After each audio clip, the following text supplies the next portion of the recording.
काय निर्णय ठरलाय जानकर साहेब? गावकऱ्यांची चर्चा केली आपण. पोलीस प्रशासनाबरोबर चर्चा सुरुवातीला केली. पोलीस प्रशासनानं त्या ठिकाणी तुम्ही एक बी मतदान पोल केलं तर आम्ही हे साहित्य तुमचं मतपत्रिका असतील मतपेट्या असतील आम्ही सगळं गुंडाळून घेऊन जाणार आहोत.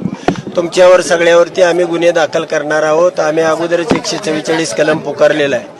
आता या प्रशासनाच्या भूमिके संबंधी सगळ्या गावकऱ्यांशी या ठिकाणी चर्चा करण्यात आली. गावकऱ्यांचं म्हणणं असं आहे की जर मतदानच करू देत नसतील ते आपण पेट्या धरून ठेवणार आणि ते हिसकावून घेतील. यामध्ये गोंधळ उडेल आणि त्याचे झटापट होईल आणि झटापटीमध्ये लोक निघून जातील. जी मतदानाची प्रक्रिया आहे किमान 1500 मतदान तरी पोल होण्याशिवाय या ठिकाणचा रिझल्ट येऊ शकत नाही. आणि ते 1500 मतदान या ठिकाणी मला होणार होतं, परंतु प्रशासनाच्या या भूमिकेमुळं या ठिकाणी मतदानच करू द्यायचं नाही आणि साहित्य घेऊन जायचं हा पोलिसांनी इथं सगळा केलेला प्लॅन आहे.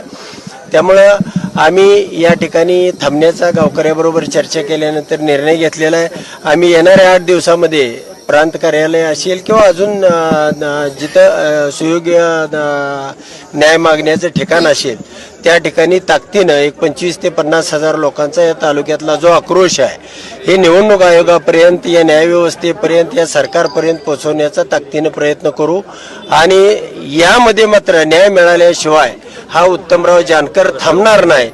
आम्ही दिलेलं मत हे ईव्हीएम मधून उत्तमराव जानकरला न जाता दुसऱ्याला का गेलं आणि त्याची पडताळणी करण्यासाठी खरं तर शासनानं ही सहकार्याची भूमिका घ्यायला पाहिजे होती, प्रशासनानं घ्यायला पाहिजे होती, पोलिसांनी घ्यायला पाहिजे होती.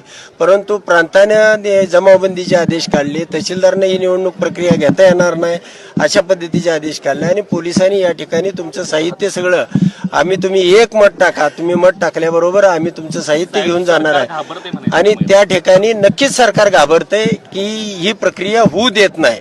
आणि मग तुम्हाला न्याय मागायचा कसा ही साधी प्रक्रिया होती आणि